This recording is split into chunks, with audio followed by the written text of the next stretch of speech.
समाज पार्टी की राष्ट्रीय अध्यक्ष माननीय बहन जी के विचारों को लेकर के पूरे उत्तर प्रदेश के कोने कोने में ब्राह्मण समाज के साथ सर्व समाज पर हुए जुल्म जाति की आवाज मिलाने के लिए निकले। हम लोगों के पुरोधा, हमारे मसीहा, हम लोगों के महामानव परम श्रद्धेय माननीय श्री सतीश चंद्र मिश्रा जी के को सुनने के लिए उमड़ा जन सैलाब। उनके साथ उत्तर प्रदेश में आधा दर्जन विभागों के मंत्री रह चुके ईमानदारी, निष्ठा और समर्पण के पर्याय पूर्व मंत्री नकुल दुबे जी और युवाओं के प्रेरणा स्रोत, युवा दिलों की धड़कन, सुप्रीम कोर्ट में अपनी बहस से मंत्रमुग्ध कर देने वाले ऐसे यशस्वी जननायक परम आदरणीय श्री कपिल मिश्र जी को सुनने के लिए आप लोग आए हैं। मैं अपना सारा समय श्रद्धेय बाबूजी के चरणों में समर्पित करता हूं। जय भीम, जय भारत, जय ब्राह्मण समाज, जय परशुराम।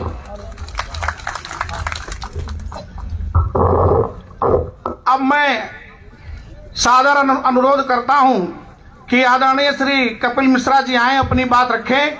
जोरदार नारे के साथ बहुजन समाज पार्टी जिंदाबाद, बहुजन समाज पार्टी जिंदाबाद, बहन कुमारी मावती जी जिंदाबाद, माननीय मिश्रा जी जिंदाबाद, जिंदाबाद जिंदाबाद। परम आदरणीय, परम सम्मानित माननीय श्री कपिल मिश्रा जी।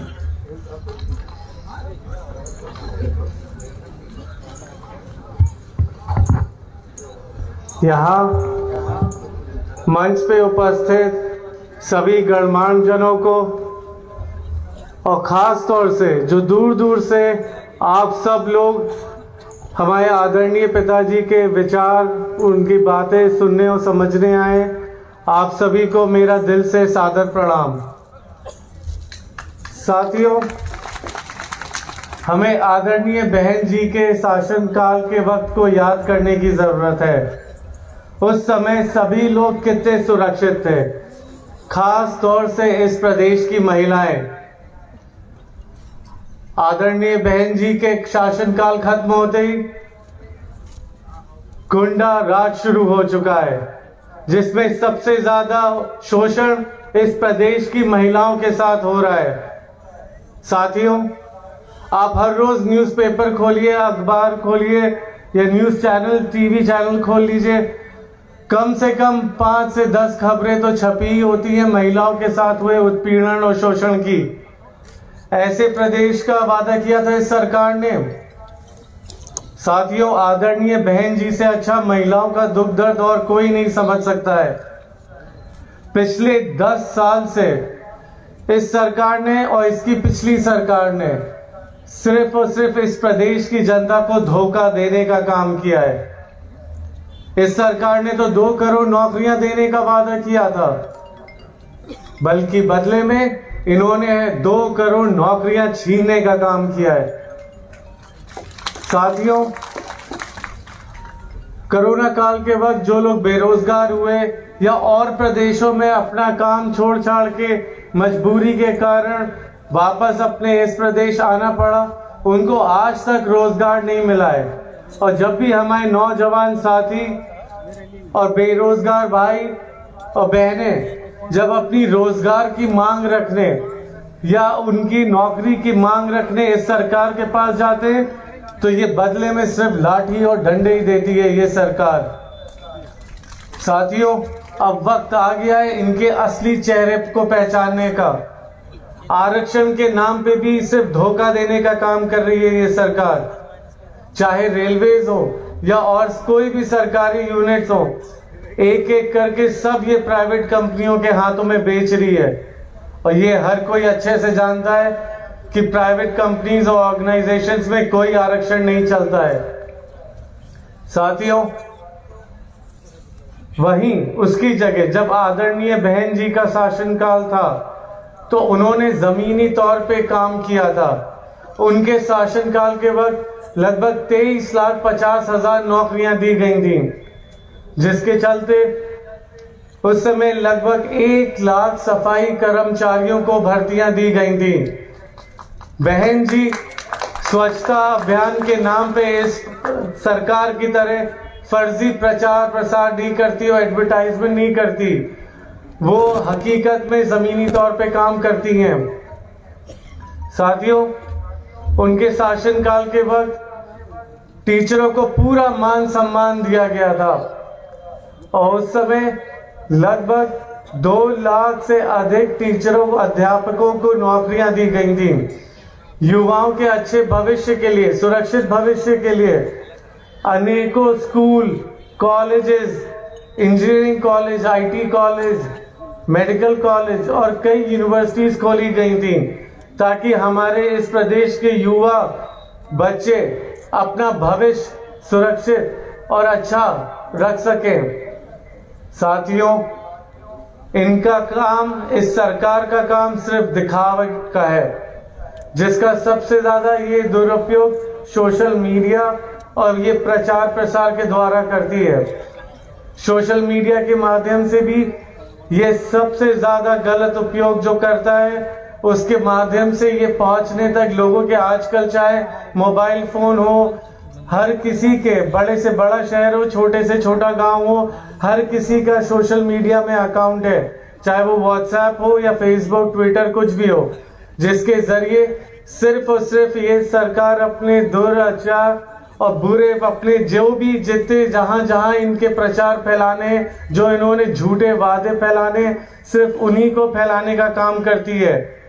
मैं आप सबसे अनुरोध करना चाहूंगा कि सोशल मीडिया का पूरा इस्तेमाल करें, क्योंकि ये किसी की भी बात दबा सकते हैं, लेकिन सोशल मीडिया के माध्यम से ये कोई भी अपनी बात कहीं भी खुल के रख सकता है और ये दबा नहीं सकते हैं आपकी आवाज सोशल मीडिया के माध्यम से।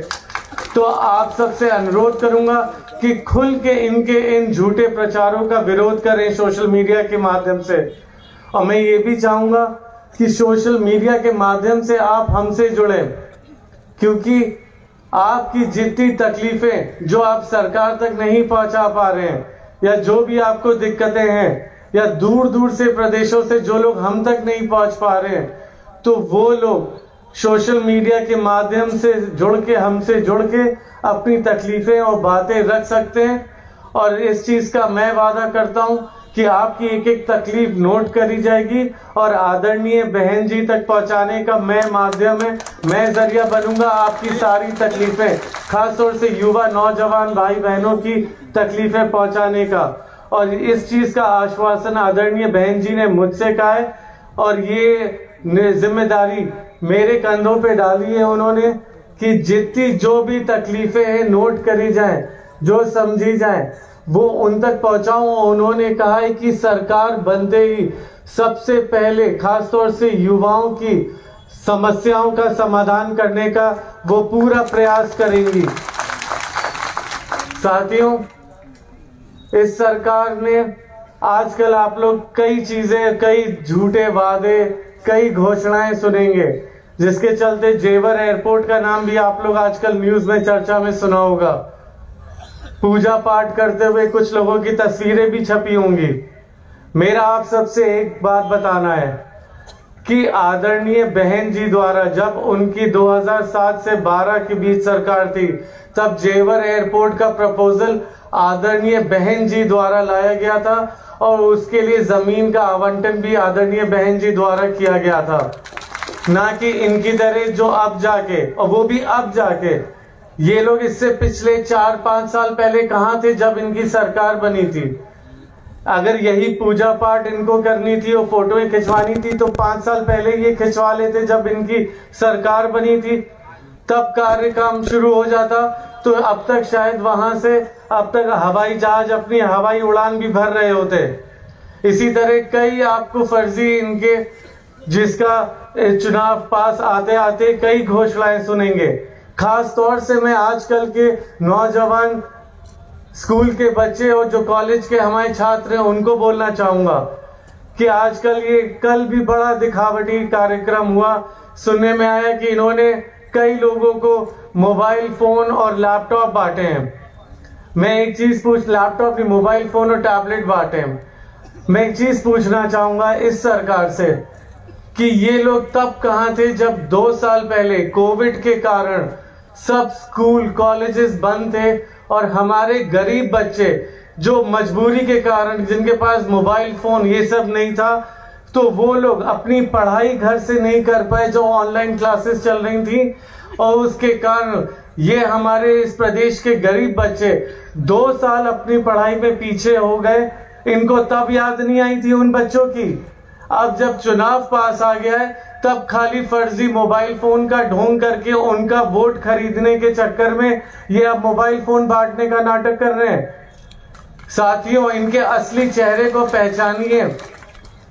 मैं इसीलिए आप सबसे पुनः, बातें मेरे पास बहुत है आप सब रखने के लिए, लेकिन आप सब काफी देर से यहाँ पे आए, हमारे आदरणीय पिताजी की विचार, उनके बातें सुनने समझने आए, तो मैं ज्यादा वक्त आपका नहीं लूंगा।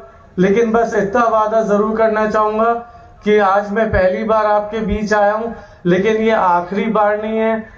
2 बार और 3 बार और 4 बार और जितनी बार आना पड़ेगा मैं आपके बीच आऊंगा। और खास तौर से युवा साथियों को मैं वादा करना चाहता हूं कि मैं आपकी जितनी तकलीफें हैं, आपसे तकलीफों का आपके साथ कंधे से कंधा मिलाकर आपकी समस्याओं का समाधान करने का पूरा प्रयास करता रहूंगा। और मैं यहाँ कोई युवा नेता या मुख्य अतिथि बन के नहीं आना चाहूंगा, ना आऊंगा। मैं यहाँ आपका मुख्य साथी बनने आया हूँ और मुख्य साथी बन के आऊंगा। साथियों, आज आप जो भी यहाँ बातें सुने, विचार मेरे आदरणीय पिताजी द्वारा सुने, उनको यहाँ छोड़ के नहीं जाना है, उनको अपने साथ लेके जाना है और घर घर पहुंचाना है। और वहां आपसे ये कहना चाहूंगा, जो भी आपको डराने दबाने की कोशिश करे या जो भी आपको धमकाए या किसी भी सत्ता के नशे में जोर जबरदस्ती करे, मैं बस खास तौर से महिलाओं से ये कहना चाहूंगा कि जो भी ये हरकत करे उसको बस इतना आपको बता देना है कि आदरणीय बहन जी 5वीं बार इस प्रदेश की मुख्यमंत्री बनने के आ रही हैं। तो जो भी आपको डराने दबाने की कोशिश करेगा वो खुद ब खुद कहीं घर में छुप के या कहीं बिल में घुस के बैठ जाएगा। साथियों, अब वक्त आ चुका है कि आपको आपकी अपनी खुद की सरकार बनानी है। इन्हीं बातों के साथ मैं बस अंत में यही कहना चाहूंगा कि मैं आप सबसे, मेरे लिए नहीं, क्योंकि आपको देख के यहाँ पे जो आपका जोश, जो भीड़ उमड़ी है, आपका हौसला देख के हमें ताकत मिलती है। तो अंत में मैं आप सबसे एक यही अनुरोध करना चाहूंगा कि एक बार जोर से कस के अपने खुद के लिए तालियां बजा दें, क्योंकि आपकी हिम्मत को देख के हमें हौसला मिलता है। इन्हीं बातों के साथ आपसे आज्ञा लेना चाहूंगा। जय भीम, जय भारत, जय परशुराम। अब मैं करबद्ध प्रार्थना करता हूं कि पूर्व कैबिनेट मंत्री परम आदरणीय, परम सम्मानित माननीय नकुल दुबे जी से कि आप आए और अपनी बात रखें। परम आदरणीय के रचयिता डॉक्टर बाबा साहब भीमराव अम्बेडकर तथा बहुजन समाज पार्टी के जन्मदाता मानवर श्री काशीराम जी को श्रद्धा सुमन अर्पित करते हुए मंच पर आसीन बहुजन समाज पार्टी के सभी सम्मानित और वरिष्ठ नेतागण, श्री नकुल दुबे जी, पूर्व मंत्री उत्तर प्रदेश, श्री दिनेश चंद्रा जी, जो हमारे विधान परिषद के नेता भी हैं, एमएलसी हैं, और विधान परिषद के नेता के साथ साथ में मुख्य सेक्टर प्रभारी हैं अयोध्या के भी और देवी पाटन मंडल के भी, श्री पवन कुमार गौतम जी, मुख्य सेक्टर प्रभारी अयोध्या और देवी पाटन मंडल, श्री विश्वनाथ पाल जी, मुख्य सेक्टर प्रभारी, संयोजक मिर्जापुर प्रयागराज मंडल, करुणाकर पांडे जी, जो कि अभी आपके बीच में उन्होंने अपनी बात भी रखी है। हम लोग बहुत पुराने साथी हैं और वरिष्ठ नेता हैं बहुजन समाज पार्टी में। श्री सालिम अंसारी जी, जो हमारे साथ में राज्यसभा में बहुत वर्षों तक साथ में रहे, पूर्व राज्यसभा के सांसद हैं और मुख्य सेक्टर संयोजक भी हैं। श्री दिलीप कुमार विमल जी, श्री मुख्य सेक्टर प्रभारी, श्री धर्मेंद्र प्रताप सिंह, मुख्य सेक्टर संयोजक, श्री अजय कुमार गौतम, श्री गया शंकर निषाद, श्री अशोक कुमार विंद, श्री प्रदीप भारती, श्री मोहित राजदान, श्री रामदेव सत्यदेव गौतम, मोहम्मद जफर, राम आशीष, ये सभी हमारे मुख्य सेक्टर संयोजक हैं। श्री रामकरण बाबूजी मुख्य सेक्टर प्रभारी अयोध्या मंडल। श्री अनिल गौतम, श्री गोपाल कोटी मुख्य सेक्टर प्रभारी श्री राम नमन निर्देश। श्री गोविंद निषाद मुख्य सेक्टर प्रभारी अम्बेडकर नगर। श्री अजय कुमार गौतम, श्री विजय कुमार गौतम, श्री उमेश कुमार रावत मुख्य सेक्टर प्रभारी बाराबंकी। श्री दर्शन अम्बेडकर, श्री सुरेश कुमार गौतम मुख्य सेक्टर प्रभारी सुल्तानपुर। श्री सत्येंद्र अम्बेडकर, श्री राम अभिलाष सरोज, श्री दिनेश गौतम, मोहम्मद आजाद मुख्य सेक्टर प्रभारी अमेठी। जिला अध्यक्ष माननीय श्री महेंद्र प्रताप आनंद अयोध्या। श्री अरविंद गौतम अम्बेडकर नगर। श्री दीपक भारती एडवोकेट सुल्तानपुर। श्री अनिल कुमार गौतम बाराबंकी। तथा यहाँ पर जिनको हमारी पार्टी की नेता, हमारी पार्टी की मुखिया बहन कुमारी मायावती जी ने पहले से ही आपके बीच में प्रत्याशी के रूप में अपना आशीर्वाद देकर के भेज दिया है। डॉक्टर राजेश सिंह विधानसभा जलालपुर।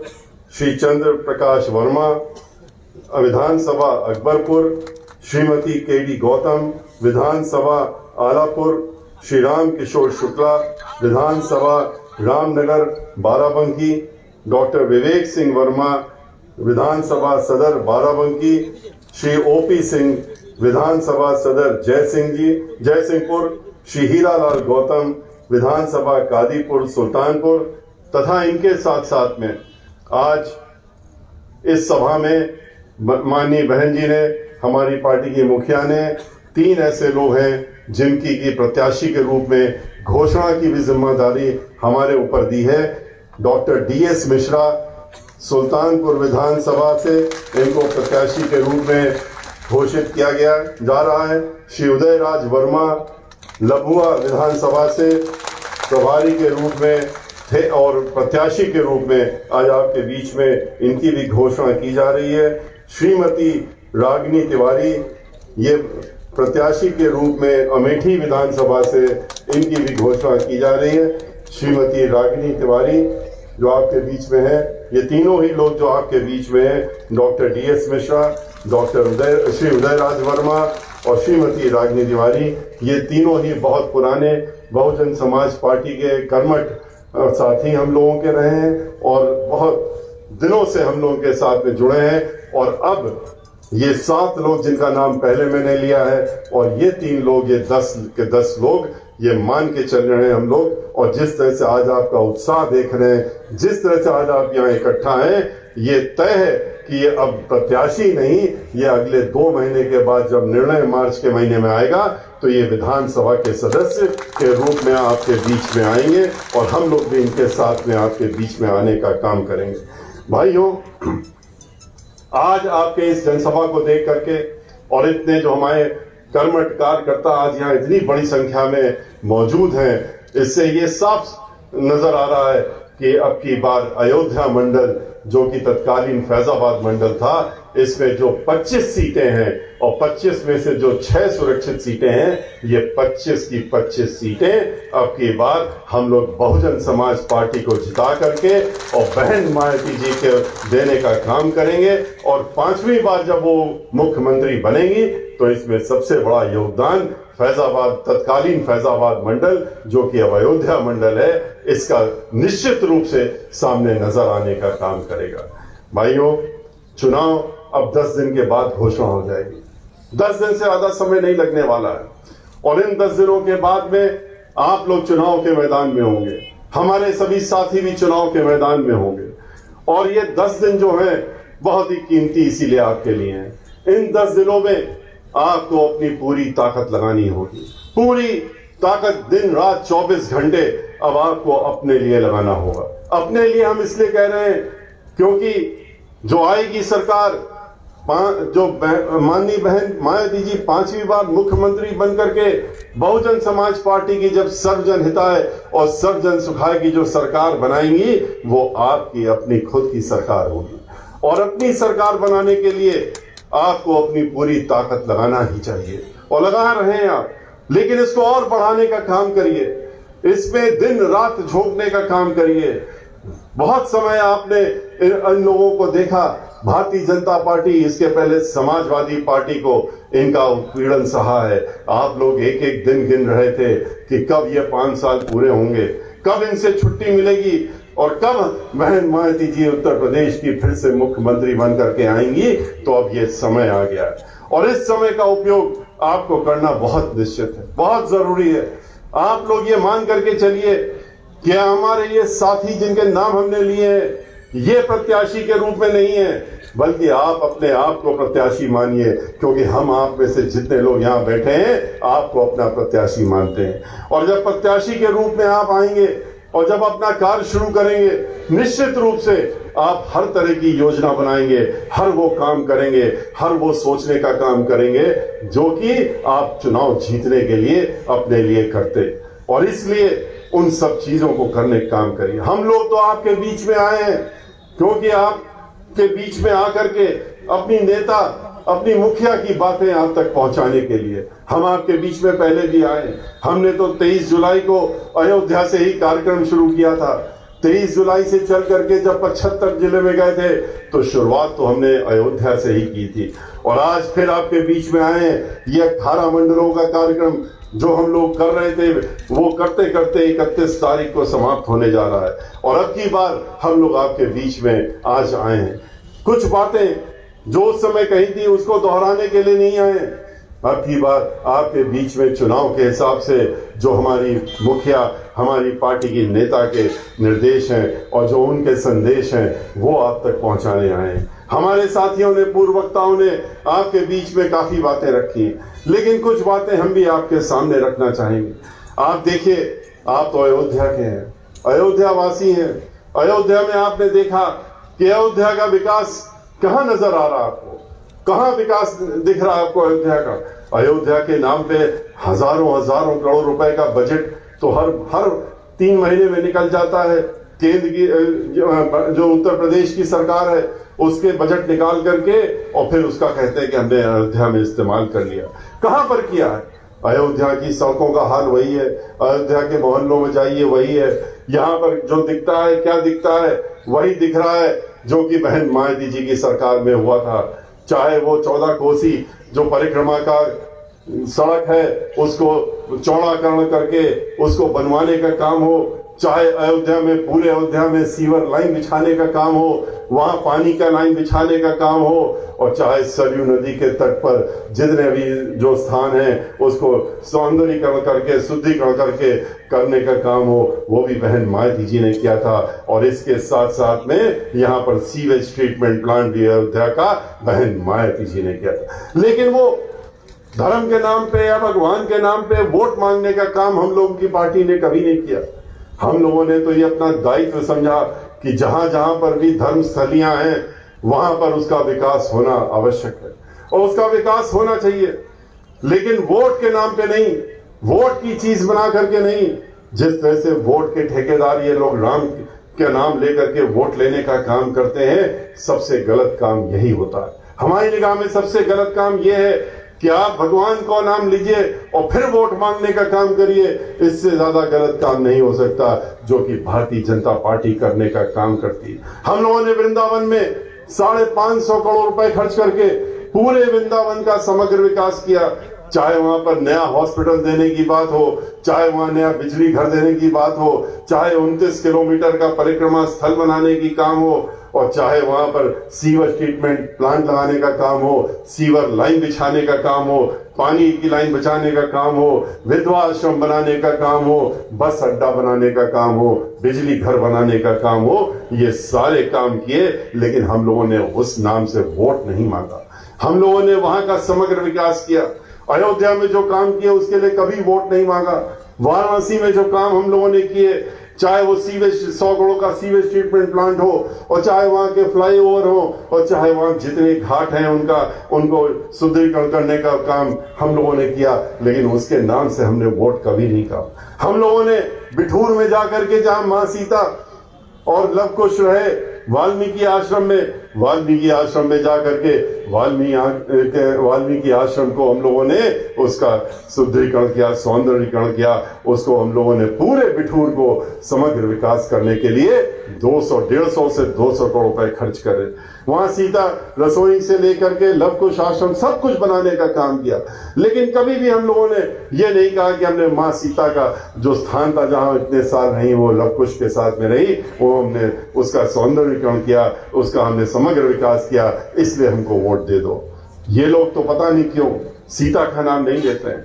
आप लोग यहाँ अयोध्या वासी हैं, आप तो जानते हैं, आप इनको जब सुनते हैं भारतीय जनता पार्टी के लोगों को, जब ये भगवान राम के नाम पे वोट मांगने का काम करते हैं तो ये राम का नाम तो लेते हैं लेकिन सीता का नाम कभी नहीं लेते हैं। और क्यों नहीं लेते हैं ये उनसे हमने कई बार पूछा, कई बार प्रश्न किया, कभी जवाब नहीं देते हैं। और जबकि ये जानते हैं, पूरा विश्व जानता है, सभी जानते हैं, जो धर्म पे आस्था रखते हैं वो सब जानते हैं कि बिना सीता के भगवान राम अकेले कुछ नहीं।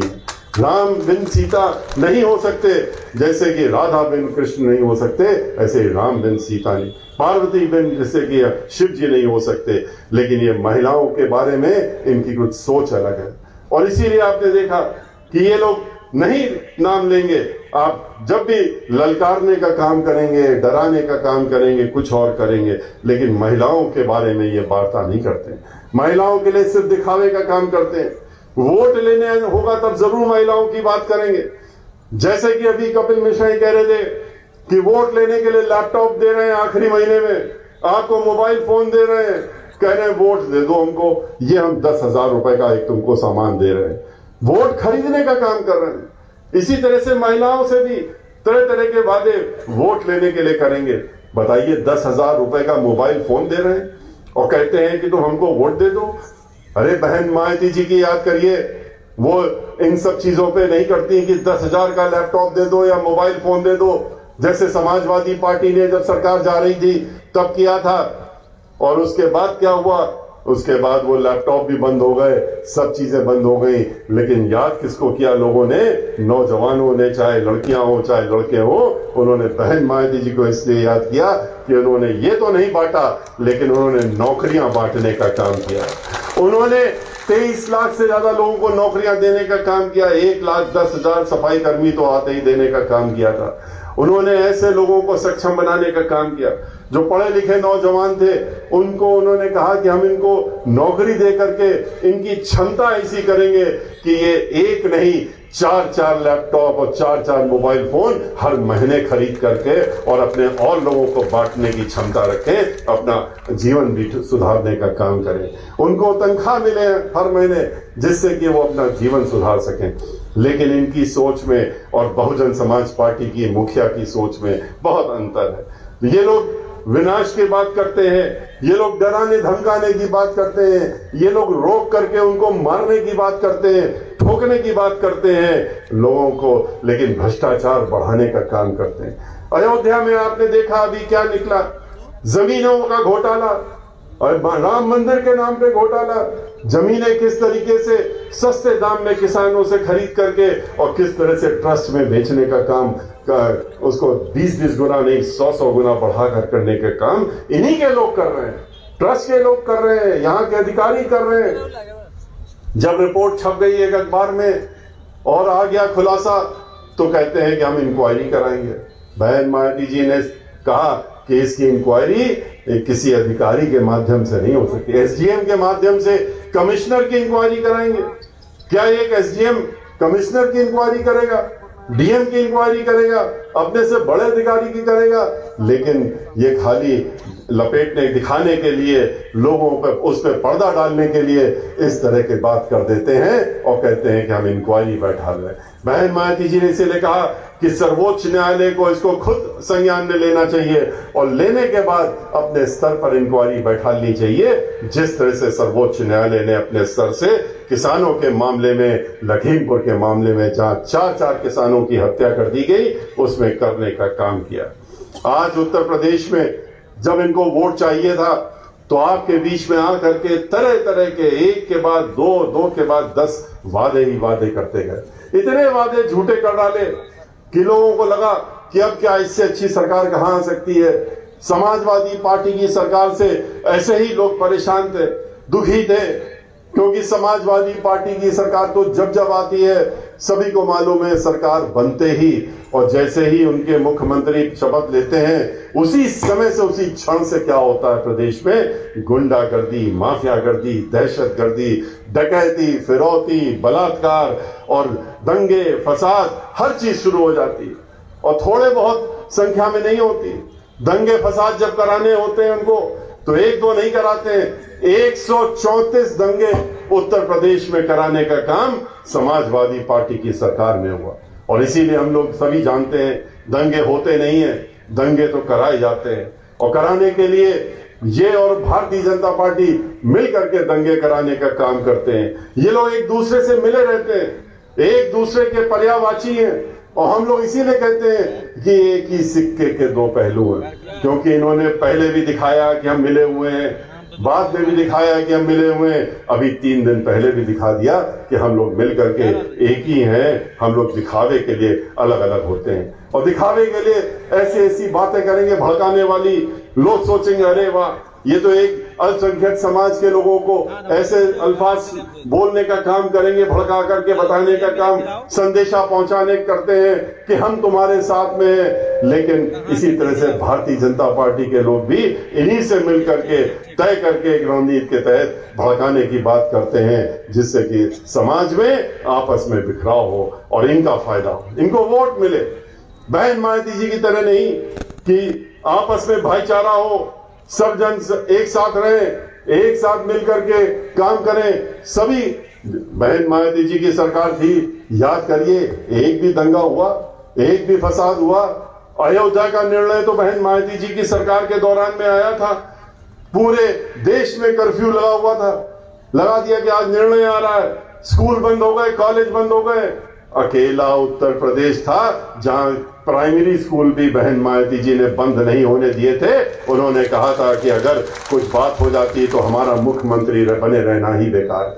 कानून द्वारा कानून का राज चलाने का काम किया था उन्होंने। लेकिन ये लोग क्या करते हैं, ये लोग आपस में मिल करके करते हैं। आपने देखा कि किस तरीके से 2003 में बहुजन समाज पार्टी की जब सरकार इनको हटाना था, बहन मायावती जी ने फिर अपना इस्तीफा दे दिया। इन्होंने क्या किया, समाजवादी पार्टी की सरकार बनाने के लिए भारतीय जनता पार्टी की सरकार ने, भारतीय जनता पार्टी के लोगों ने, उन्होंने उनके तत्कालीन अध्यक्ष थे उत्तर प्रदेश विधानसभा में, उन्होंने गैर कानूनी आदेश पारित करके और समाजवादी पार्टी की सरकार को स्थापित किया। कांग्रेस पार्टी ने अपना उसमें समर्थन दिया और फिर वो सरकार यहां 2003 से 7 तक चली जिसने पूरा उत्पात मचाने का काम किया। लेकिन किसकी बनाई हुई सरकार थी, भारतीय जनता पार्टी की। उन्होंने 37 एमएलए, उनके तत्कालीन अध्यक्ष ने बहुजन समाज पार्टी के जो 37 एमएलए थे उनका विलय उन्होंने कहा कि हमने भारतीय जनता पार्टी की तत्कालीन अध्यक्ष ने समाजवादी पार्टी में करा दिया और उनकी सरकार बनवा दी। वो बात दूसरी है कि उस निर्णय को, गैर कानूनी असंवैधानिक निर्णय को बहुजन समाज पार्टी की तरफ से हम लोगों ने फिर उच्च न्यायालय में उसको चैलेंज किया। वहां पर हम लोग जीते तो ये लोग चले गए उच्चतम न्यायालय। और सोचने की चीज है कि उच्चतम न्यायालय में जो 37 वकील खड़े किए इन्होंने, पूरे देश के सबसे बड़े बड़े वकील, उसमें वो भी वकील सारे खड़े हुए थे जो भारतीय जनता पार्टी के तरफ से खड़े किए गए थे कि उनके अध्यक्ष का आदेश गैर कानूनी असंवैधानिक घोषणा न होने पाए, वरना बदनामी हो जाएगी, खुलासा हो जाएगा कि ये तो मिले हुए हैं। लेकिन वहां पर इन 37 वकीलों के खिलाफ में बहन मायावती जी ने हमारे ऊपर विश्वास करते हुए और हमको अकेले उनके विरुद्ध खड़ा किया। 37 वकील एक तरफ थे, एक तरफ हम बहुजन समाज पार्टी की तरफ से हम खड़े हुए थे। लेकिन अंततः आप सब लोगों के आशीर्वाद से और हम लोगों जब बहस हुई, 1-2 जजेस नहीं, फिर 3 जजेस के सामने हुई, फिर 5 पूर्ण पीठ के सामने मामला गया, संवैधानिक पीठ के सामने मामला गया, फिर वहां महीनों बहस होने के बाद में और वो 37 वकील जो थे वो जिनकी तरफ से खड़े हुए थे वो लोग हारे और बहुजन समाज पार्टी जीतने और बहुजन समाज पार्टी के पक्ष में निर्णय आया। और उसमें संवैधानिक पीठ ने अपने निर्णय में खुलासा कर दिया कि किस तरह से भारतीय जनता पार्टी ने के तत्कालीन अध्यक्ष ने एक असंवैधानिक आदेश सिर्फ समाजवादी पार्टी की सरकार बनाने के लिए इसको निर्णय को लाने का काम, देने का काम किया था। और फिर अभी आपने देखा बड़ी बातें हो रही थी, ए टीम, बी टीम, कौन किसकी बी टीम है, कौन किसका ए टीम है। ये तो खुलासा भी हो गया कि समाजवादी पार्टी पहले भी उन्हीं की ए बी टीम थी और आज भी भारतीय जनता पार्टी की ही ए और बी टीम है। और वो कैसे हुआ है वो आपने भी अखबारों में देखा 3 दिन पहले। अभी हाल में ही 3 दिन पहले दिल्ली में किस तरीके से आरएसएस के राष्ट्रीय एवं आरएसएस के मुखिया, पूरे देश के आरएसएस के मुखिया और श्री भागवत जी, उनके साथ में समाजवादी पार्टी के श्री मुलायम सिंह यादव जी कैसे एक साथ एक सोफे में बैठ करके और चर्चा कर रहे थे, रणनीति तय कर रहे थे, बातचीत आगे का प्लान बना रहे थे। और भारतीय जनता पार्टी के जो सेंटर के बड़े बड़े मंत्री हैं वो उनके सामने नतमस्तक थे। ये चित्र सबने देखा, अखबारों में भी आया, टेलीविजन में भी आया, सोशल मीडिया में भी चला और सभी के पास पहुंचने का काम किया। और हमारे पास भी जो है, हमारे ही कुछ अल्पसंख्यक समाज के जो साथी हैं जो खुद भी थोड़ा भ्रमित हो रहे थे इस तरह की बातें और चर्चा सुन करके कि बहुजन समाज पार्टी के बारे में जो ये कहा करते थे कि भारतीय जनता पार्टी के बारे में, उन्होंने कहा अब असलियत सामने आ गई है, हम आपको असली तस्वीर भी भेज रहे हैं, आप भी देख लीजिए, जो आप कहते हैं वो सही साबित हो रहा, सामने हो रहा। तो ये दोनों मिले हुए हैं। और भारतीय जनता पार्टी जब समाजवादी पार्टी की सरकार 2012 में जिस तरह से इन्होंने उत्पात मचाया था, जिस तरह से चाहे महिला हो, चाहे रोजगार करने वाले हो, चाहे व्यापारी हो, चाहे किसान हो, सभी लोग परेशान थे। 15 रुपए किसानों का इन्होंने रुपया बढ़ाया था, खाली समाजवादी पार्टी ने गन्ने का मूल्य, वो भी परेशान थे। ऐसे समय में इनको उखाड़ फेंकने के लिए जो थे भारतीय जनता पार्टी के लोग जब बीच में आए, उन्होंने इतना प्रचार किया, इतने वादे किए कि लोग उनके प्रलोभन में आ गए और इतने झूठे वादे किए, एक नहीं झड़ी लगा दी झूठे वादों की। हम तो कहते ही हैं कि इनके अगर पूरे विश्व में कंपटीशन हो जाए कि चलिए कौन सबसे ज्यादा झूठ बोल करके वादे कर सकता है जनता से, तो अगर उस कंपटीशन होगा तो उसमें भारतीय जनता पार्टी के सारे लोग नंबर 1 से पास होंगे और वही प्रथम स्थान पाएंगे। महिलाओं से क्या कहा इन्होंने? महिलाओं से कहा हम तुमको सुरक्षा देंगे, हमको वोट दे दो। क्या सुरक्षा दी इन्होंने महिलाओं को? उन्होंने सुरक्षा के नाम पे आज एनसीआरबी की जो रिपोर्ट है, ये तो इन्हीं की रिपोर्ट है, हर 2 घंटे में एक महिला के साथ में बलात्कार और दुराचार हो रहा है। क्या यही सुरक्षा मांगी थी महिलाओं ने? कहा कि हम आपको सब्सिडी देंगे, आपका गैस सिलेंडर जो है सस्ता कर देंगे। सब्सिडी एक बार वोट लेने के लिए जब ले ली तो ले ली, उसके बाद क्या किया? आज तो गैस सिलेंडर के दाम 200 बढ़ा करके और 1200-1300 पहुंचाने का काम कर दिया। डीजल का दाम बढ़ा दिया, 100 पार करा दिया, सैकड़ा पार करा दिया, 110 रुपए के करीब पेट्रोल का दाम पहुंचा करके हर चीज की महंगाई बढ़ाने का काम कर दिया। आज महिलाओं की रसोई जो चलती थी अगर 100 रुपए में, तो वो 5 गुना बढ़ करके 500 में, अगर 1000 में चलती थी 5 गुना बढ़ के 5000 में पहुंचाने का काम भारतीय जनता पार्टी की देन है, जिन्होंने उनको वादा करने का काम किया। किसानों को वादा किया तुम्हारी आमदनी 2 गुना कर देंगे। समाजवादी पार्टी ने तुमको धोखा दिया, सिर्फ 15 रुपए बढ़ाए, हमको वोट दे दो, 2 गुना कर देंगे। सबने सुना, हर जगह पार्लियामेंट में भी कहा, हर जगह कहा 2 गुना आमदनी कर देंगे किसानों की। क्या किया? आमदनी तो 2 गुना तो नहीं की, कितनी बढ़ाई? 25 रुपए जब चुनाव आ गया, 1 महीना पहले 25 रुपए बढ़ाने का काम किया, 1 भी रुपया नहीं बढ़ाया 4.5 साल। अब आखिरी में आकर के 25 रुपया 5 रुपए साल के हिसाब से बढ़ाने की घोषणा की है। सिर्फ घोषणा की है, वो मिलेगा कब या मिलेगा नहीं मिलेगा ये भी किसानों को नहीं मालूम। लेकिन इसी के ठीक विपरीत जहां 15 समाजवादी पार्टी, 25 इन्होंने, बहन मायावती जी ने तो कोई वादा नहीं किया था। किसानों से नहीं कहा था कि हम तुम्हारी 2 गुना आमदनी कर देंगे, लेकिन वो हर गरीब की तरह, जैसे हर गरीब उनके दिल में बसता है, किसी भी जात का हो, किसी भी धर्म का हो, और उसके बारे में जब सरकार बनाती है तो 24 घंटे सोचने का काम करती हैं। अभी भी सोच रही हैं, क्योंकि वो अब की बार उनको पूरा विश्वास है कि वो 5वीं बार मुख्यमंत्री बनने जा रही हैं, और इसलिए वो अभी से उनकी योजनाएं बन भी रही हैं। सारी योजनाएं उनकी अभी से बन रही हैं। इनकी तरह 5वें साल पे योजनाएं सामने नहीं आएंगी, पहले ही दिन से योजना सबके सामने आ जाएगी। और बहन मायावती जी ने, किसान उनके दिल में बसते हैं, उनकी परेशानियां उनको मालूम है, तो उन्होंने कोई वादा जबकि नहीं किया था, लेकिन अपनी सरकार में उन्होंने किसानों का दाम, जो गन्ने का किसान था दाम था, उसको 2 गुना करके छोड़ने का काम किया। 125 रुपए था, उसको 250 रुपए में करने का काम बहन मायावती जी ने किया। इन्होंने क्या किया? इन्होंने किसानों को दबाने का काम किया, इन्होंने काले कानून लाने का काम किया, 3 काले कानून ला करके, और इन्होंने किसानों को बर्बाद करने की योजना बनाई।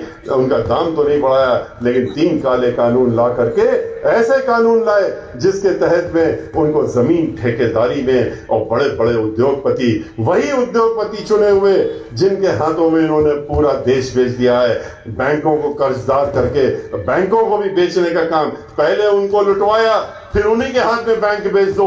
ऐसी सरकार किसी ने सोची थी कि ऐसी सरकार आएगी जहां पर बैंक भी पहले लुटवाने का काम होगा, फिर उसको उन्हीं को लूटने वालों के हाथ में बेचने की योजना बनेगी, जो आज बन रही है। आज चाहे रेल हो, तेल हो, चाहे हवाई जहाज हो, चाहे रेलवे स्टेशन हो, और चाहे एयरपोर्ट हो, और चाहे जो कुछ भी हो, उन्होंने सारी चीजों को धीरे धीरे इन्हीं उद्योगपतियों के हाथ में बेचने का काम किया। उत्तर प्रदेश की जितनी जहां जहां सरकारी नौकरियां होती थी, जितने उपक्रम देश के थे, जहां पर रिजर्वेशन होता था, जहां पर रिजर्वेशन के अलावा लोग नौकरी पाते थे, वो सारी जगहों पर इन्होंने नौकरियां खत्म करने की एक योजना बना करके और प्राइवेट हाथों में दे करके ठेकेदारों के हाथ में नौकरी की उन्होंने देने का काम।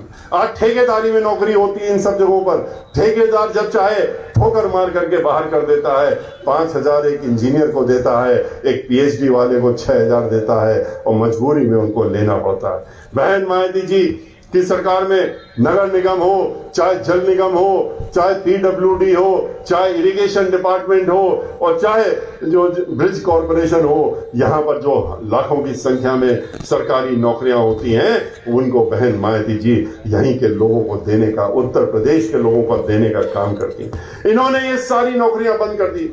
इन सारे उपक्रम जिनके नाम हमने लिए, इन सब में अब ठेकेदारी में प्राइवेट नौकरियां और ठेकेदारों के हाथ में देने का काम। कहां जाएगा रोजगार? बेरोजगार आदमी कह तो दिया था 2 करोड़ लोगों को नौकरी देंगे, कहां से देते? इसीलिए बाद में कहा कि हम नौकरी नहीं दे सकते।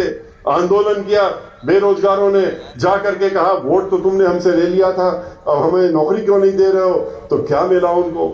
वही लाठी, वही डंडे, जो भी प्रदर्शन करता है इनके यहां जाकर के लाठी डंडे, जैसे किसानों के ऊपर लाठी डंडे बरसाने का काम किया, उनको तो गाड़ी से कुचल के मारने का भी काम किया। इसी तरीके से नौजवानों के ऊपर भी लाठियां चलाई। उन्होंने कहा मेरा क्या दोष है? आप ही ने तो वादा किया था कि हमको नौकरी देंगे, तो हम मांगने के लिए आ रहे हैं, तो आप लाठी क्यों दे रहे हो? उन्होंने कहा ठीक है, हम तुमको एक सलाह दे सकते हैं। और सलाह क्या दे सकते हैं? उन्होंने कहा सलाह के तौर पे हम तुमको ये सलाह देते हैं कि तुम जाओ और पढ़े लिखे हो, पकौड़ा बेचने का काम करो। उनको कहा कि पकौड़े बेचो, जाके पकौड़ा बेचना, ठेला लगाना, खुंचा लगाना, रिक्शा चलाना और ठेलों पे सब्जी बेचना, ये सारी चीजें, इस तरह के जितने भी कार्य हैं, उसको बहुजन समाज पार्टी कभी भी बुरा नहीं मानती। क्यों नहीं मानती? क्योंकि हमारी पार्टी ही गरीबों के लिए बनी है। हमारी पार्टी एक राजनीतिक पार्टी बाद में है, पहले मिशन के एक मिशनरी काम करने वाली हमारी संस्था है, और वो इन्हीं गरीबों के लिए काम करती है। लेकिन धोखा नहीं देती, धोखा नहीं देना चाहिए। आप नौजवानों से ये कहिए कि हम आपको रोजगार देंगे और आप पीएचडी पढ़ लिख करके आ जाइए। माँ बाप जो है अपनी पूरी पूंजी लगा करके उनको पढ़ाते हैं, डिग्री दिलाते हैं, पीएचडी कराते हैं, अध्यापक की डिग्री दिलाते हैं, इंजीनियर बनाते हैं, और उसके बाद आप कहते हैं पकौड़ा बेचिए। ये धोखा देने की बात है। लेकिन ये काम भारतीय जनता पार्टी के लोग बखूबी करना जानते हैं, और करके वो दिखाते भी हैं। उन्होंने दिखाने का काम भी किया इस चीज को, इसलिए इनसे सतर्क रहने की जरूरत है। अध्यापक लोग आज मारे मारे फिर रहे हैं, उनकी नौकरियां निकालते हैं, बहन मायावती जी ने तो 2-2 लाख अध्यापकों को नौकरी दी थी, लाखों की संख्या में पुलिसकर्मी भर्ती किए थे। जहां 23 लाख नौकरियां दी थी तो हर वर्ग में नौकरी देने का काम किया था और कोई घपला किसी नौकरी देते समय नहीं हुआ। लेकिन इनके यहाँ क्या है, अध्यापकों से कहा कि चलो ठीक है हम तुमको नौकरी देंगे, तुम अपना फॉर्म भर दो। फॉर्म भर के पैसा इकट्ठा कर लेते हैं, लाखों करोड़ रुपया इकट्ठा कर लेते हैं। 50 लाख लोगों ने इम्तिहान अभी दिया था टीटी का, और उसके बाद क्या हुआ, उसके बाद कहते हैं पर्चा लीक हो गया। किस तरह से लड़कियां और लड़के बैठ के रो रहे थे, इम्तिहान देने के बाद जब निकले बड़े खुश थे कि शायद नौकरी मिल जाएगी, फिर कहा पर्चा लीक हो गया। कितने पर्चे लीक कराए इन्होंने, 5 साल में खाली पर्चे ही लीक कराते रहे। चाहे लेखपाल की नौकरी हो, चाहे पुलिस कर्मियों की नौकरी हो, चाहे डीएड टीएड किसी की नौकरी हो, अध्यापकों की नौकरी हो, हर एक में पहले इम्तिहान लेते हैं, फिर कहते हैं पर्चा लीक हो गया, अब हम नौकरी नहीं दे सकते। और उसके बाद इंक्वायरी बैठा देंगे। इंक्वायरी से क्या नौकरी मिलती है? लोगों को अपनी रोटी रोजी चाहिए, उसके लिए लोग आपकी तरफ देख रहे हैं। आप सरकार हैं, आपको उनकी देखभाल करने की जरूरत है, लेकिन नहीं। अब की बार बहन मायावती जी ने, आपको याद होगा, आप लोगों ने भी सुना होगा, अखबारों में भी पढ़ा होगा, 7 सितंबर को, और जब प्रबुद्ध सम्मेलन में आखिरी में वो मुख्य अतिथि के रूप में आई थी, जब पूरे उत्तर प्रदेश में घूम करके आखिरी में लखनऊ में किया था, और उसके बाद दोबारा 7 अक्टूबर को, 9 अक्टूबर को मानवर काशीराम जी के परिनिर्वाण दिवस पर, जहां 5 लाख से ज्यादा लोग इकट्ठा हुए थे लखनऊ में, बहन मायावती जी ने उस दिन मंच से अपने कहा था और ये कहा कि अब की बार हमारी जब सरकार बनेगी तो हमारी प्राथमिकता जो होगी वो ये होगी कि जो बेरोजगार लोग हैं उनको रोजगार दिलाने की हमारी प्राथमिकता। हम ऐसा काम करेंगे, ऐसी योजनाएं लाएंगे कि किसी भी व्यक्ति को उत्तर प्रदेश को ठोकर खाने के लिए और बाहर प्रदेश से न जाना पड़े, अपने इसी प्रदेश में रह करके वो नौकरी कर सके, और हमको वो मंजर न देखना पड़े जो कोरोना के दौरान में हम लोगों को देखने को मिला, जहां 250-250 किलोमीटर, 500-500 किलोमीटर लोग अपने बच्चों को गोदी में लाद कर सूटकेस में बैठाल करके और सड़कों में चले आ रहे थे, और उसमें कितने लोग मर गए, कितने लोग रास्ते में मर गए, और वो वहां से जब भगाए गए, उनको भागना पड़ा तो वो अपने प्रदेश की तरफ आए। लेकिन हमारे प्रदेश के मुखिया पता नहीं किस चीज में व्यस्त थे, उनको वो चेहरे नहीं दिख रहे थे, उनको वो सड़कें नहीं दिख रही थी, उनको वो लोग जो सड़क में आ रहे थे और मर रहे थे, भूखों चले आ रहे थे, महिलाएं चली आ रही थी, उनका चेहरा नहीं दिख रहा था, जबकि टेलीविजन वाले बखूबी दिखाने का काम कर रहे थे। और उन्होंने उनके लिए कोई योजना नहीं बनाई उस दौरान में, न कोई बसें लगाई, न कोई गाड़ी लगाई, न उनके लिए कोई कैंप लगाया, न भोजन की व्यवस्था करी। और क्या रहा, क्या हुआ, कितने लोग मर गए। जिस तरीके से कोरोना में लोग मरे हैं, जिस तरह से लाखों की संख्या में उत्तर प्रदेश में लोग ऑक्सीजन की कमी से मरे, दवाई की कमी से मरे, अस्पतालों की कमी से मरे, वहां के जो ऑक्सीजन न मिलने, साथ साथ में अगर ऑक्सीजन पहुंच भी गई तो ऑक्सीजन देने वाले उपकरण नहीं थे, उनकी वजह से मरे, वो सबने देखा।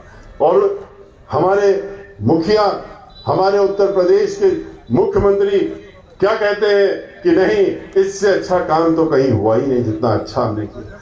लोगों ने देखा किस तरह से जलाने के स्थान नहीं मिला, लोगों को लकड़ी नहीं मिली कि उनका अंतिम संस्कार लोग कर सकें, लेकिन वो कहते हैं कि हमने बहुत अच्छा काम किया।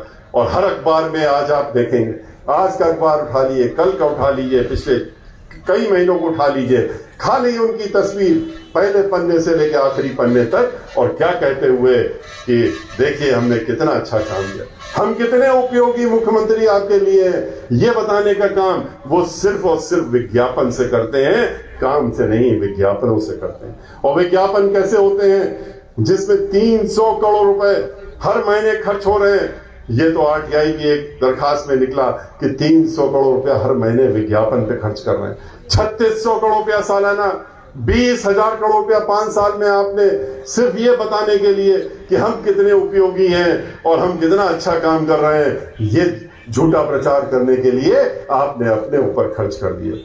कहां, अगर यही रुपया वो गरीबों के ऊपर लगा देते, अस्पतालों में लगा देते, ऑक्सीजन में लगा देते, दवाई में लगा देते, स्कूलों में खाना देने के लिए लगा देते, तो वहां सड़ा खाना खा करके हमारी छोटी छोटी बच्चियां जो बीच में अस्पतालों में भर्ती हो गई वो ना होती। और लोग मरते नहीं, लेकिन ये अपना विज्ञापन दिखा करके अपना दिखाते हैं कि हम बहुत अच्छी सरकार। इनकी सरकार सिर्फ विज्ञापन में चल रही है, हकीकत में नहीं चल रही है। इनकी सरकार अगर चल रही है, अच्छी दिखाने के लिए चल रही है, तो विज्ञापनों में चल रही है। और आजकल जो ये पत्थर लगाते फिर रहे हैं, जगह जगह पत्थर लगाए जा रहे हैं।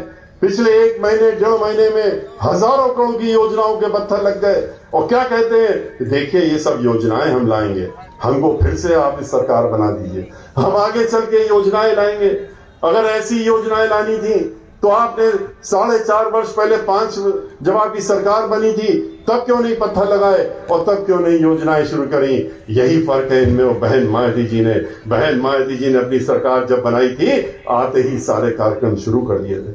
29,500 गांव उन्होंने उत्तर प्रदेश के सीसी रोड बनाते हुए, जो अंबेडकर गांव कहलाते हैं, उनका समग्र विकास करने का काम किया था। 29,000 प्राइमरी स्कूल बनाए थे उत्तर प्रदेश में उन्होंने।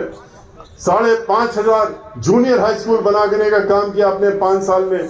6,500 मेगावाट बिजली थी उत्तर प्रदेश। अंधेर प्रदेश कहलाता था, उसको उजाले की तरफ ले जाने के लिए 6,500 से 13,500 मेगावाट का उत्पादन बहन मायावती जी ने नए कारखाने लगा करके करने का काम किया।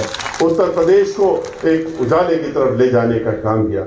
बहन मायावती जी ने 1-2 नहीं 23 नए जिले बनाए। 23 नए जिले।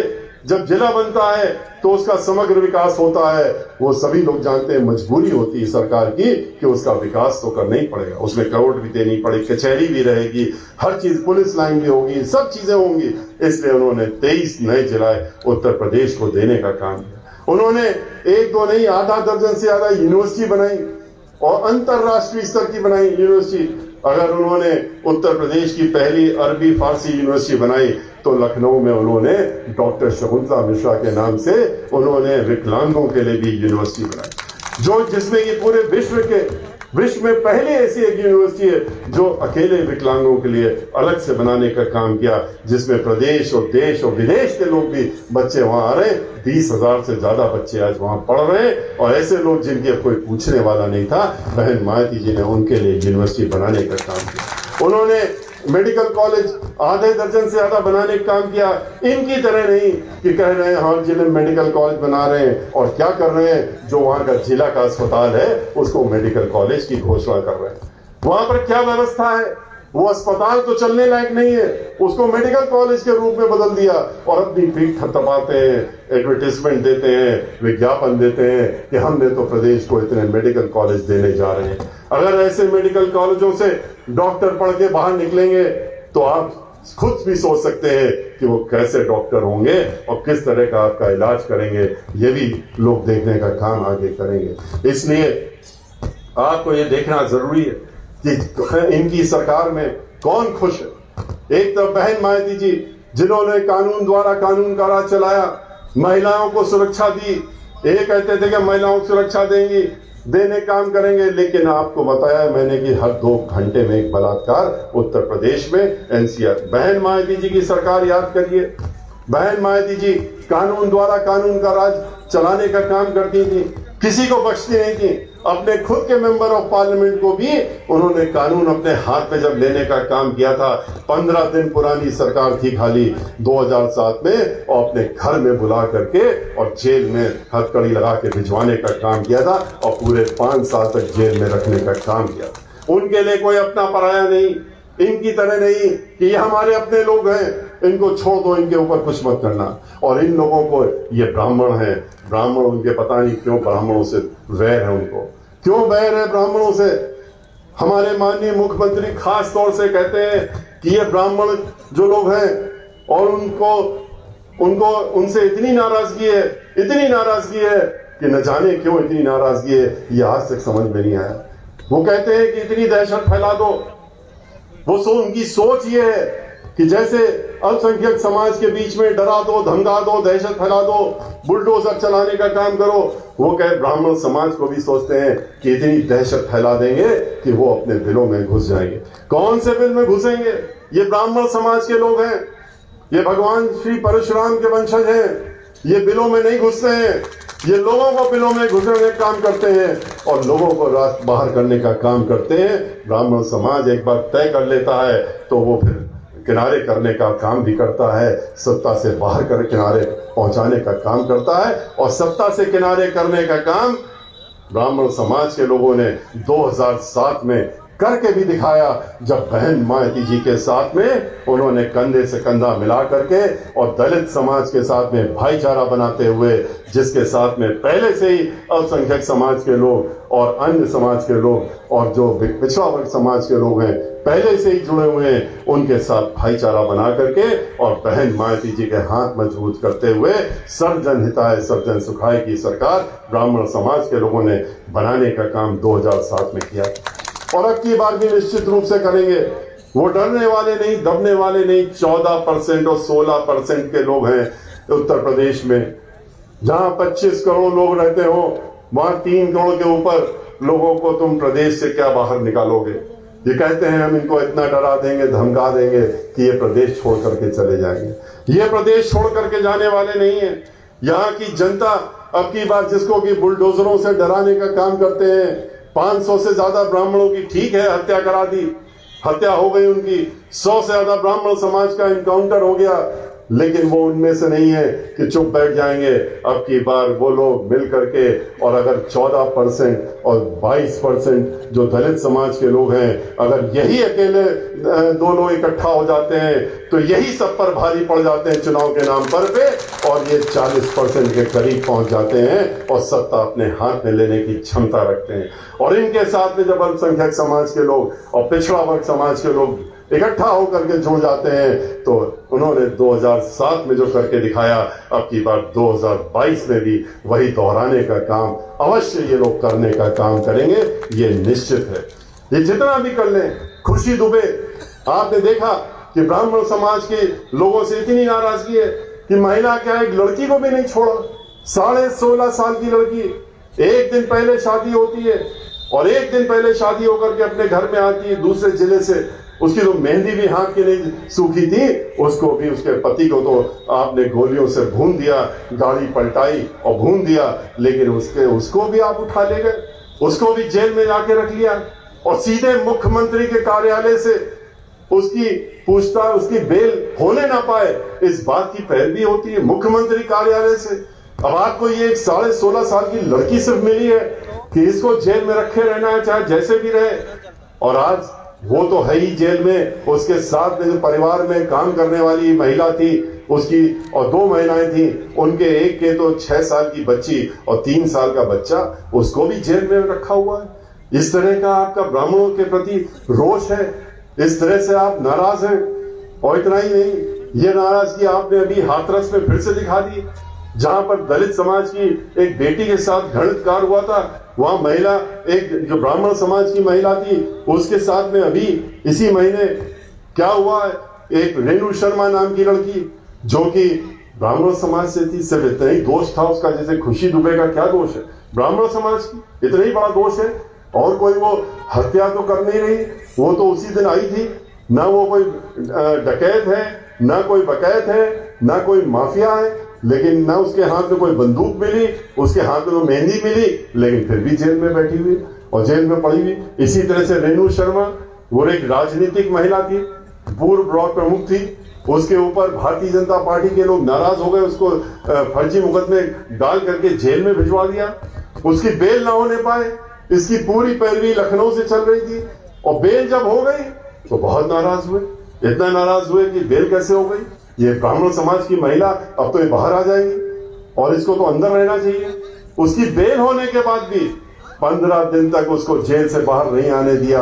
और कब आने दिया उसको जेल से? तब आने दिया जब उसका मृत शरीर जेल से बाहर आया, तभी वो जेल से बाहर आ पाई। और इसी का इंतजार खुशी दुबे के लिए भी हो रहा है। हाथरस में आपने देखा किस तरह से दलित समाज की हम लोगों की बेटी, उसके साथ में किस तरह से व्यवहार किया। एक दलित समाज की लड़की, उसके साथ में पहले बलात्कार होता है, बलात्कार होने के बाद जब उसकी मृत्यु हो जाती है तो उनके परिवार वाले रोते रहे, चीखते रहे, उसकी मां चिल्लाती रही कि हमको शरीर तो दे दो, मृत शरीर दे दो। नहीं दे रहे हो, देखने को तो दे दो। नहीं, क्योंकि उत्तर प्रदेश के मुखिया उन्होंने कहा कि हम खुद इसको देख रहे हैं, खुद मॉनिटर कर रहे हैं। हम अपने कमरे में बैठ करके अखबार में फोटो छपी थी, किस तरह से वो टेलीविजन में दृश्य देख रहे थे। वहां के जिला अधिकारी से कहा कि कोई भी किसी भी हालत में इसका शरीर उनके परिवार वालों को नहीं मिलना चाहिए, क्योंकि इसमें जो मुलजिम लोग हैं उनको बचाना, वो हमारे अपने, उनको बचाना। और उसके बाद क्या हुआ, आपने देखा किस तरह से रात के 2:30 बजे एक पुलिस कांस्टेबल, क्या सोचता होगा जिन लोगों ने 2-3 पुलिस कांस्टेबलों को जा करके जिला अधिकारी ने निर्देश करके और झाड़ियों में कहा कि ले जा करके उसके ऊपर मिट्टी का तेल डाल करके उसके जला दो, और जलाने का काम भी हुआ। वो कभी अपने को माफ कर पाएंगे वो पुलिस के जो कांस्टेबल थे? लेकिन मजबूरी, नौकरी और आदेश और निर्देश ऊपर से, तो इतना घृणित कार्य भी करना पड़ा, जिसको देख करके पूरे देश, पूरे प्रदेश, यहां से लेकर के विदेशों तक लोगों को सर झुकाना पड़ा।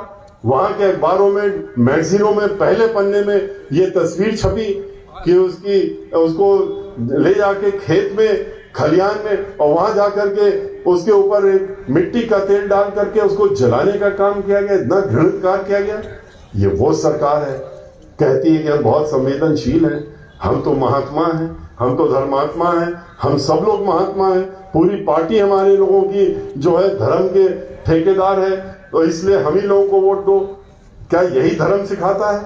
कौन से धर्म में ये सिखाया जाता है कि इस तरह का कार्य करो?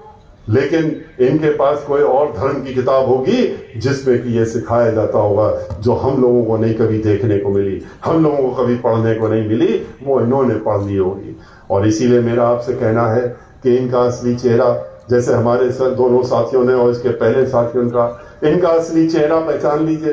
धर्म के नाम पे इनके चेहरे के पीछे जो मुखौटा है वो आप उसको पहचानिए, और उसको पहचान करके और उसको लोगों के बीच में ले जाने का काम करिए। आप लोग हमारे कार्यकर्ता हैं, और आप लोग बहुजन समाज पार्टी के जांबाज सिपाही हैं, और सिपाही की हैसियत से और कार्यकर्ता की हैसियत से आपका भी दायित्व बनता है कि इन बातों को आप गांव-गांव, घर-घर पहुंचाने का काम करिए। लोगों को बताइए इनके बारे में, ये लोग, इनका असलियत बताइए, और बता करके बताने का काम करिए कैसे इनके एक मंत्री ने 4 किसानों को कुचल के षड्यंत्र के रूप में दबाने का काम किया, और आज भी भारतीय जनता पार्टी की सरकार ने उन मंत्री को हटाने का काम नहीं किया।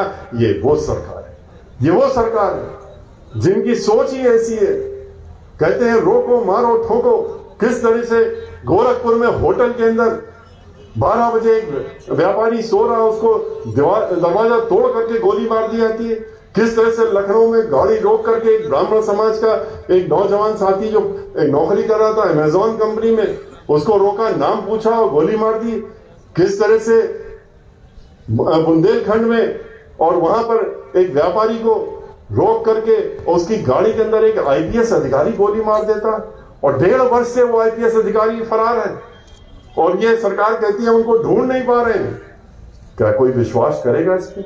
लेकिन चूंकि इनका वो ब्राह्मण लोग थे जो मारे गए, और इनका उनके ऊपर वरदस्त है, तो मारने वालों पर तो कैसे वो पकड़े जाएंगे?